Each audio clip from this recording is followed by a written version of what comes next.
of vegan monsters who drop the seeds. The draft is well underway. These guys are picking and banning super quick. El Nexo banning out the Zeratul. They don't want to deal with those void prisons as they really caused them a lot of trouble in the mid game there. ESC's void prisons were on point. The follow-up from the void prisons, not so much. There was that one real sketchy void prison at the end there, though. I think at that point in time, the game was over anyways, because that Malfurion was going to die after that ice block and void prison was up nonetheless. So maybe a little bit of showmanship coming out from the Zeratul. That's what we'll go with. Sergeant Hammer being banned by ESC. They don't want to deal with that. And then a Vola Witch Doctor for El Nexo, followed by Stitches. And so far, ESC has got themselves an Illidan, an Uther, and a Rhaegar. So double healer and Illidan, a composition we know is tried and true. Can they do? I mean, do they have the follow through to get themselves to a game 3 here? You know, my first thoughts here was like get a Tassadar Nazebo to finish off the comp here for the Illidan, and you have like the dream team basically set up. Right. But of course, the Nazebo does go the way of El Nexo, so that is out the window. You can't get the Vala because she was the first pick. If you ban out the Hammer, the first pick for El Nexo is going to, of course, be the Vala because.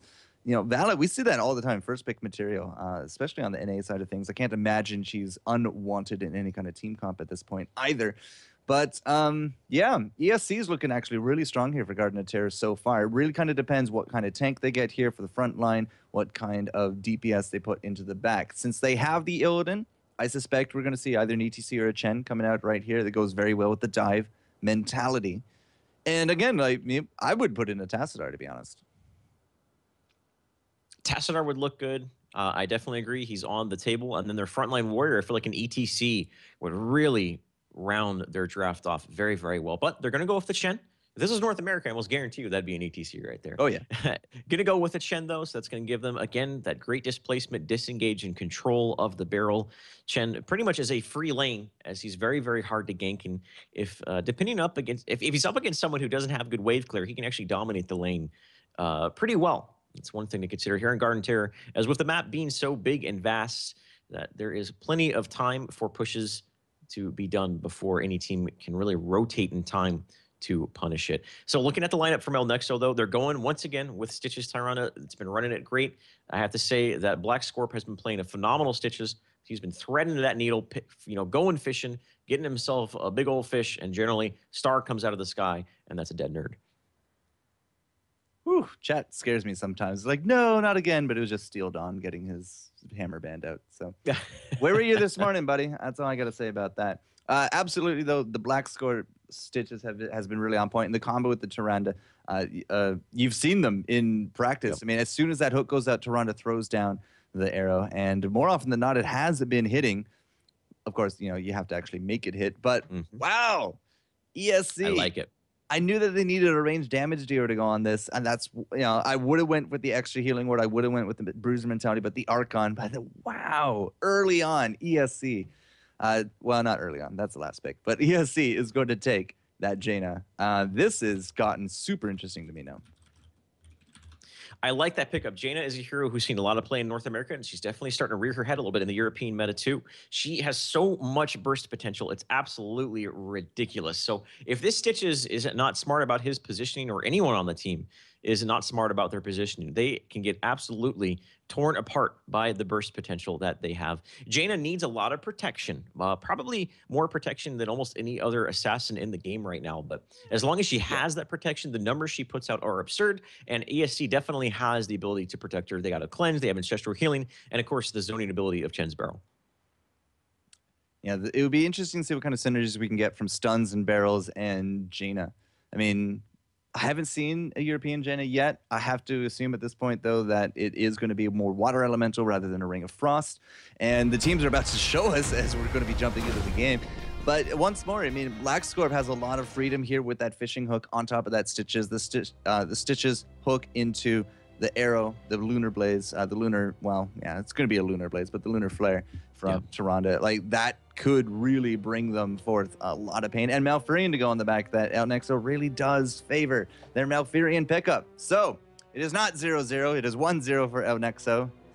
Gotta hit that button. But we are going into game number 2, ladies and gentlemen, and it is going to be a doozy. So Garden of Terror, usually the name of the game is just securing the seeds, securing the seeds. In the early game, there's not as much emphasis on it, but once we hit the mid game and especially the late game, what teams tend to look for is a big win-condition sort of power play where you get yourself 2 garden tears back-to-back, and the enemy team has none. Even one is still a great play when you have 2 garden tears back-to-back. Once you hit those 15-minute-plus garden tears, the damage they do is insane. They're up forever, and they're so hard to kill that they can just push in keeps, and there's almost nothing you can do about it because you can't commit on top of it. It'll get polymorphed, and at the same time, it really tends to... We tend to see some really awkward team fights sometimes, just slow poke and push with the garden tears. But ladies and gentlemen, where the lap is moded up, the map is loaded up. On the left side of your map is going to be El Nexo, Lucifron playing Stitches, Ron playing the Malfurion, Vortex, Black's Corpse on the Witch Doctor. I've been seeing him on the Stitches so much, I'm used to saying that Lucifron on the Stitches. And down to the bottom lane is going to be Falcon on Vala. And once more off to the side, apparently Team Germany at this point. They all represent the Germany flag, but they're down 1-0 against the Titans that are El Nexo. ESC Gaming bringing forth the anti-hero Lotus, Snow, Nebs, and Invidium. And 5-man collapse comp right off the bat. And they're going to push this wave in. We do a little bit of damage to the towers, and then spread across the map, get to their appropriate lanes. A good hook. The follow-up wasn't there just simply because Lotus turned into a wolf and ran away. Nazeebo has to be careful here. Jaina's coming into play. If he gets hit with a Hammer of Justice, he could just outright go down here. So will this Jaina be roaming more often, or will she be more in a lane? Because she does lend herself to some very interesting early game roaming comps. So, oh, the hook. That could have been the girl of glass going down. But, you know, Lotus, Nebs, I mean, it's the 4-man collapse up here. The Blizzard is going to go off. Lucifron just sidesteps it a little bit, and we don't really have the big focus damage that we're looking for. In fact, Invidium really low on the hit points as he goes back and forth, so he's going to back off. But we have been seeing more and more Jaina roams earlier on the NA side of things. So will she become the roamer that ESC needs her to be? Jaina's not a good solo roamer. She needs to roam with someone else, and maybe the Uther would be good if he can come in and get a Hammer of Justice followed up by a double Blizzard and Cone of Cold. That is an insane amount of damage, but it looks like that's not going to be the case. They're just keeping her in a lane. Lucifron got a hook on anti-hero, but oh man, he narrowly dodged the Lunar Flare. He's still very, very low nonetheless. Falcon is going to vault forward to try to get up a multi-shot, but he's going to live to see another day. But this is going to allow El Nexo to dominate the bottom part of the map, get all the seeds, and get themselves a good count. Yeah, the bigger thing about not killing him is just the lack of experience gain now down there. I mean, we do also have 3 in the jungle looking for these seeds in the top. Illidan is kind of bouncing back a little bit back and forth, but still, you can tell already the experience soak. That was a very meaningful hook, even without that kill. It's still going to put El Nexo in a much better early game position. They clean up the bottom. They're now going for the seeds here. 32 each. As the top actually stopped. They have not started going on top of this big guy as of yet. Invidium now going to be making his way, and Snow. So it looks like we might actually just trade out 90 for 90. Good possibility of that. And anytime you have a situation where both the teams have a lot of seeds, especially when you hit the mid game, if the next the next night phase occurs right around level 10 and a big team fight happens, that can open up a team to getting early 2-0 Garden Tear. So it's going to be interesting to see if that's what actually happens. Oh man, the hook almost taking one of the heroes of the ESC into the depths of a Lunar Flare. Nebs got hit. Yeah, Nebs got hit by those roots, but there was no golem to smash to follow it up. They are trying to contest as much as possible. They will actually pick up the last 12 seeds that they needed. It will go 100-something to 74, but Snow is going to try to wreak some vengeance with that Illidan. Unfortunately, this early game damage is just not there. Somehow, Nebs with the invisible hook got hit. That's just going to put him right there on top of Vortex. Snow's going right on top of him as well. Here goes the Hunter's Mark on top of Lotus, though, and Lotus now running for the hills. If we have one more hook, Lucifron could have finished the job, and it does not look like that will come to pass. It will still, however, be a Shambler for Lucifron in the next 40 seconds. But, yeah, really big action, but no kills. The importance of the team fight is that they secured themselves a Garden Tear, and they secured themselves some good lane soak in the bottom lane. It's going to give them about a half-level experience, a level 7 getting for El Nexo well before ESC. And it looks like they're going to run that Garden Tear down into the bottom lane, keep 3 in the mid lane, just do a little push, soak up as much as they can, and try to get some tier 1 towers down to give them a big experience boost. So you can see that absolutely nobody else is here with Lucifron. He's going to be a big magnet. In fact, 3 of the teammates from ESC are going to be down here just trying to mitigate as much damage as they can. But there goes the tower. Top getting pushed in. Falcon Vortex. I mean, Nebs is not really able to do anything there. We also got Black Scorp now heading up that way as well. That's drawing Lotus, which is leaving free XP soak here from Gran in the mid. So right now, again, you're just looking at Nexo getting more and more experience under their wing. Lucifron still hasn't gone down. He's going to be able to flower pot and finish off this bottom as long as he's still alive. Right now, just Nexo is looking so very good. The threat of that hook and that lunar flare, man, it's the modern day Arthas Kerrigan. Arthas Kerrigan, we don't see much of anymore. Kerrigan we see every now and then, but Arthas got nerfed into the ground. And it's all about just the early game aggression. And what's great about it is Kerrigan, the problem with her is she kind of tapered off once we got into the late game situations. Taran, not so much. If anything, she gets better as the game goes on. Lucifron, though, he's getting body blocked by 3 members of ESC. 4 now. He's going to be going down. He took a lot of damage to go down. I mean, they had to commit 4 people to that, but they needed to do something. They need to get something going in their favor, and that is definitely going to allow them to get a little bit more presence on the map, pick up a mercenary camp, and soak all 3 lanes. Yeah, picking up merc camps, especially right after the Shambler does go down, is going to be a big priority. And Snow, he knows what's up with the Illidan. He has the Shadow Shield, he has the Immolation. He's going to be able to just clear this out. He has Invidium there to help him, so it's an easy peasy job at this point. That's not going to be enough Vortex, but Vortex and Falcon, they show up just a little bit too late to the party. Will not stop. But they do got Heroics now as well. There's the Putrid Bile. We got the Tranquility this round. Starfall, Ravenous, and the Rain all going the way of the Nexo. So level 10, looking at all the Heroics and Standard. A Standard can get no Ring of Frost. Yeah, it is Water Anyone Elemental. was expecting that, though. Water Elemental is just so much damage. You cannot ignore it. You have to respond in some manner, whether it's to disengage when you see it or to just try to focus down and kill it, because it has a significant snare on it, but more importantly, it does a huge amount of damage. It can just take people out. There's times where I've seen it 100-0 people in the middle of team fights. I've seen it a handful of times. So the next nighttime phase is here. Both of these teams do have level 10. With 75 seeds on the side of ESC, they should be able to easily secure themselves a Garden Tier. And if they play real aggressive here, they could secure themselves the bottom seeds as well and deny Nexo from getting one themselves. Oh, I'm not sure that hook is going to do them any favors. Anti-hero immediately into that barrel, and there goes Black Scorp. Lucifron with that hook. They didn't see that the team has actually stopped the seeds top because they see the seeds there, and they were like, all right, we got this time. But no, it was a huge rotation, and the Clairvoyance is going down, had spotted it out, at least from the side of ESC Gaming. That puts them in a really good kill situation, and now they're going to go right back top to these seeds. But because they didn't take out bottom, that's a full terror, and that full terror is 60 exactly. So yeah, that's going to deny them potentially. Oh no, I'm sorry, in the one bottom lane. Yeah, in the one bottom lane. I was looking at the one top lane. No, this is all over the place for both sides. Yeah. Yep. So exactly 60. Yep. Seen some terror on terror action, ladies and gentlemen. If there's kids watching, make sure you shield their eyes. Is it gonna get real dangerous for both of these teams? As you see the terror already on the map for ESC, the damage is already being done. These tier 1 towers going down, and now the experience has evened up. Nexo has been in command of this game since the gates have dropped, but ESC, with a good rotation and a good barrel onto the Witch Doctor, knocking him out of position, has really enabled them to get themselves and even up this match. Anti-Hero has held down the bottom, and it looks like he will just continue pushing on in with it, but at the same time, the mid gates are down. AA Lotus, triple A Lotus is into the top lane. He is throwing down as many flower pots as he can, but it looks like the convergence is real. Is the rest of the team going to be able to respond in terms of defense? Are they going to be pushing out? Anti-Hero is still way down in the bottom lane. So if this is going to be a fight, it's a 5-on-4 going the way of Nexo.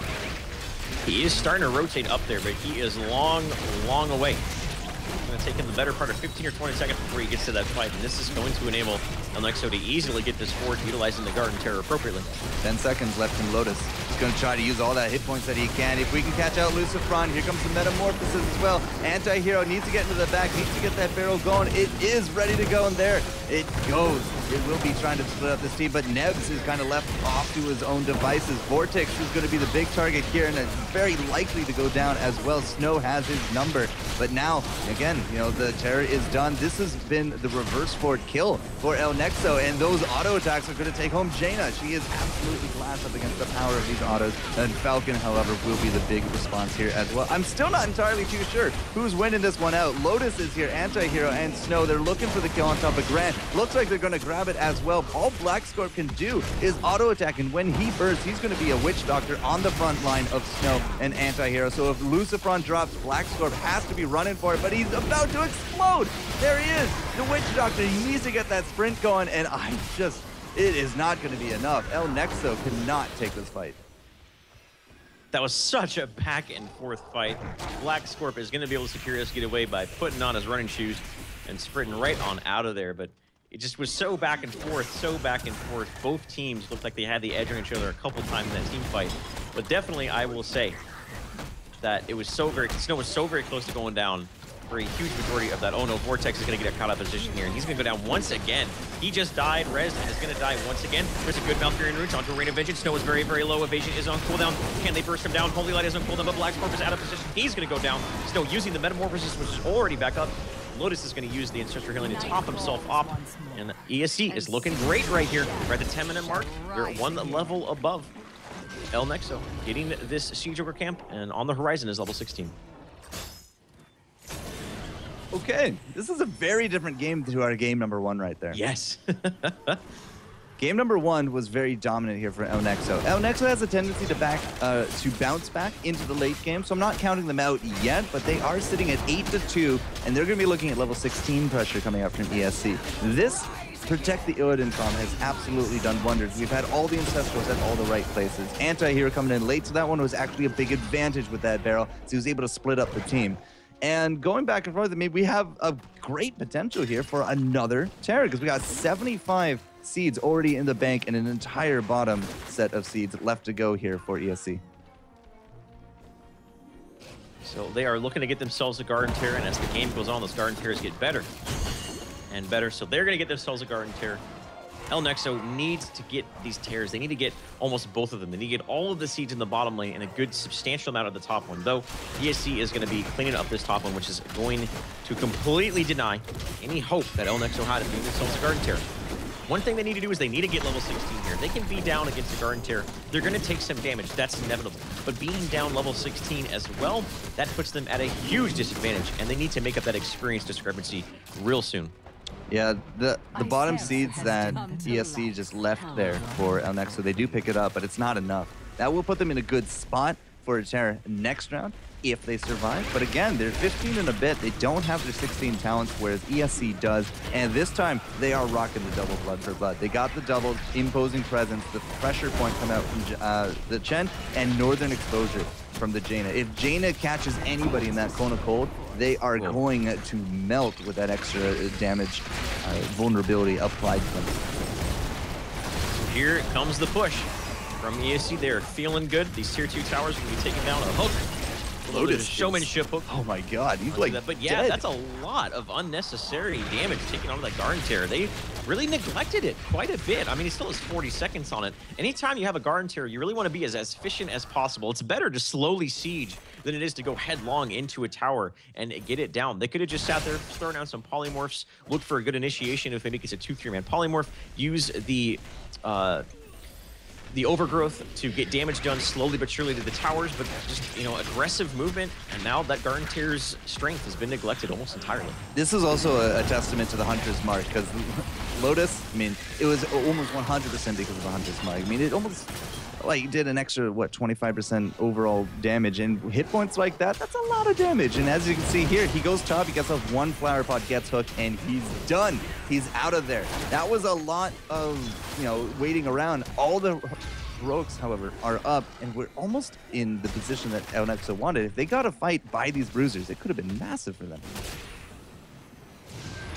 Nonetheless, ECS are still in a very good position. They're one level up. They're getting some more presence on the map with the Bruiser camp. Here comes Anti-Hero. He's going to be looking for that barrel to divide and conquer. the team fight, but it looks like that was the, oh my god, that's the target they need right there. An immediate ancestral healing, knowing that Jaina had the potential to get blown up. Lucifer is getting pushed around and goes down nonetheless. And again, the anti-hero has done so much work with this barrel. He got the kill on the Lucifer, he ended up the Ravenous Spirit. Only one person has gone down. Anti-hero is very low himself, but the heals from the Uther is going to secure them their clean getaway, unless Jaina gets hit by Lunar Flare. There is the Holy Light, but nope, the zombie wall is going to make that walking Jaina into a walking dead. So a 1-for-1 exchange, but still ESC are in a favorable position. Nonetheless, they're going to rotate down to their Siege Ogres, put pressure in this bottom lane. Mid lane was pushing in this whole entire time. It's still looking good for him nonetheless. The barrel bump on the Ravenous was really good there from Anti-Hero, but it nearly cost him his life. And you know, I think it was a little bit too much of a knee-jerk reaction to immediately throw down the Ancestral on top of Jaina, because you really wanted to put that on either the Illidan or the Chen, because the Chen, as soon as he ran out of gas with his hit points and he was out of the barrel, he was on full mode retreat. He just had to get out of dodge. He doesn't have anything else up his sleeve in terms of tricks. So I think it was a little bit too much of a knee jerk, which is why we did trade out just as evenly as we did. Wow, how did that hit Snow? And again, another one right here. Knee jerk reaction. The try to grab Snow, or try to heal up that incoming damage, but the damage doesn't happen. And now once more, we are on full retreat. We don't have the full team lineup, and we don't have those that heroic ready to go. And Snow just gets hit again. Lucifer is playing like a boss, and down goes Snow. Anti-Hero is in the thick of it. No barrel is going to be up here in just a moment. There it is, but the damage has already been done. Ravenous Spirit is tearing apart ECS. They were looking so good, but these last two team fights have not looked favorable. Lucifer, are you map hacking, bro? What is going on with him? Channeling his inner Dendi, followed up with the Malfurion Roots, and that is going to be a dead Paladin. Uther going down a 3-for-0. These hooks after hook after hook is looking so good, and you talked about it just a little bit again, Sean. Words are hard, ladies and gentlemen. You talked about it a little bit ago, and right now, El Nexo are in a great position to get themselves not only one Garden Tear, but potentially two. Wow. I mean, I feel like I'm watching Tempo Storm, to be honest. I mean, whenever I've seen Tempo Storm, they don't necessarily have the best early game. They get killed. They might get 2, 3, 4 killed on their side of things. But as soon as, 13 comes in, as soon as 16, as soon as they have full comps ready to go, they can just flip it around. And El Nexo is very reminiscent of that for me. I mean, right now, they were down almost, I want to say like 11 a bit. They were definitely down in some talent tiers, and they were still able to trade out evenly. And then they just absolutely dominated that last one. The fake outs from these hook combos is really playing around with Rhaegar's head, because now he's going to be second guessing himself. He's like, all right, there's going to be big damage. Got to throw out that Ancestral before he dies. No damage. He's like, great, I wasted the cooldown. But the time he doesn't do it is the time that El Nexo's just going to erase somebody, and he's going to be like, damn, I should have done it. This is a terrible headspace for ESC as well, because they were winning this entire time. They're already down that one game, but now they are looking at back-to-back Shamblers, and they have a very, I want to say, very easy route to lose here. They were able to at least get one terror for them. And if they weren't able to get any terrors, then that would have just outright spelled disaster, because that would have let El Nexo just completely destroy almost all, more than likely all of the structures, which would then enable them to get level 20 against level 18, level 19, and just essentially push down a core, run around the map, asphyxiate a team to their base, and win through the map objective. Plenty of ways that they could have won the match if that happened, but thankfully they were able to get the Garden Tear. They got to be smart about it this time. They can't be as reckless as they were before, and it looks like they are going to be a little bit smarter about it this time around, though. So smart by them, and looks like El Nexo was just going to rotate down here, get this out, this last out lane fort that ESC has available to them. And there goes the last of the vision they have out on the map. Yeah, the death of those forts means that the next big team, by the next big Shambler, is going to have really easy access to keeps. And that's why I want to say, at this point, I mean, we can just push down these forts, we get these keeps. It doesn't really matter, even if you don't get, big keep or gate damage with the Shambler. We have another one in the wings. So it's up to El Nexo now to defend, to try to gain some kind of bigger advantage. And in terms of the easiest one to get, just get that little bit of experience, hit the level 20, re-engage, get a team fight, wipe them if you can, and then march right down the middle to, Vader's theme song and just win again. The Imperial March, cue it up here. So this is looking actually a decent position for ESC to get themselves back into this game. They have to be careful though. When level 20 is achieved from El Nexo, they can still utilize this Garden Terror, but they can't be reckless with it again. Look, see, they're just kind of throwing damage away. The Hunter's Mark is tearing apart. It is 20 seconds left, and that's going to be 20 seconds just completely negated right there from the Hunter's Mark, from all that damage. Though with those tier 2 towers going down, as I mentioned, ECS are now going to be able to retreat, soak up experience in lanes, hit level 20, and put themselves on even footing. 4 blinks. Oh, man.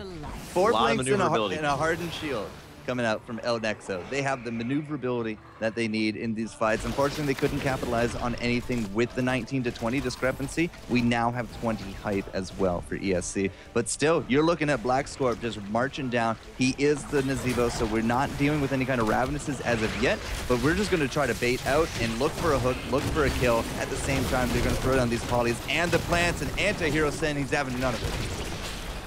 So the reason why they picked up all those Bolts of the Storms is the reason you saw right there. Anti-Hero, if there was no Bolts of the Storm in that Malfurion, he would have got pushed back way into the base of ESC and more than likely gone down. There's a good 3-man Divine Hurricane.